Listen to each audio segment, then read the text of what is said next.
Shri Sachchidananda Sadhguru Sainath Maharaj key జై. సద్గురు శ్రీ సాయినాథుని Sharad Babuji key జై.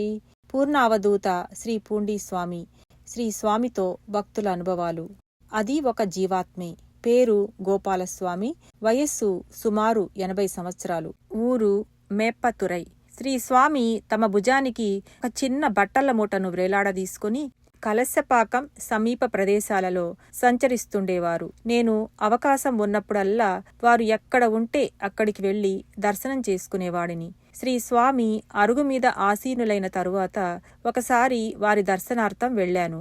అప్పుడు వారి పాదంలో ఉన్న పుండు మీద చీమలున్నాయి. ఆ చీమలను నేను తీసివేయబోతుంటే సకల జీవస్వరూపి అయిన శ్రీ స్వామి, తాకవద్దు, అదీ ఒక జీవాత్మే, తినిపోని అన్నారు.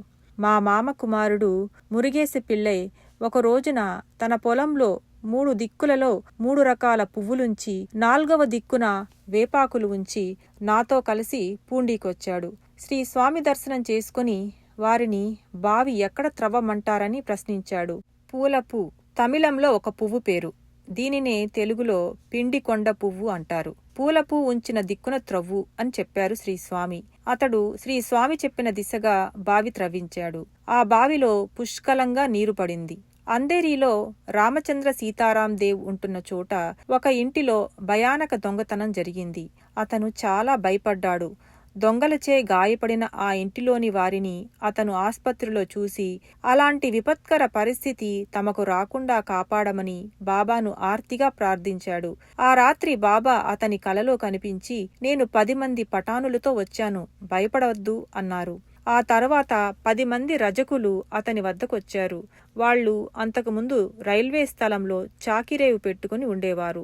రైల్వే అధికారులు వారిని అక్కడి నుండి వెళ్లగొట్టడంతో దేవ్ ఇంటి ఆవరణలో ఉండేందుకు అనుమతి కోరారు. దేవ్ వెంటనే అంగీకరించాడు. వాళ్లు ఉండటం వల్ల దేవ్ కుటుంబానికి దొంగల భయం లేకపోగా బాడుగ నెలకు 200 రూపాయలొచ్చేవి.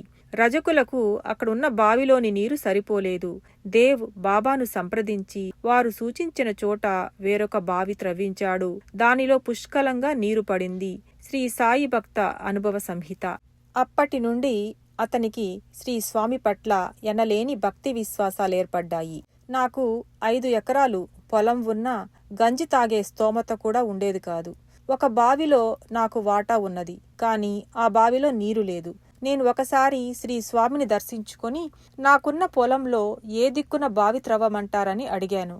అప్పుడు శ్రీ స్వామి, గంజి తాగితే చాలులే అన్నారు. శ్రీ స్వామి అనుమతి లేదని ఇక బావి తవ్వే ప్రయత్నం మానుకున్నాను. శ్రీ సచ్చిదానంద సద్గురు సాయినాథ్ మహారాజ్ కీ జై.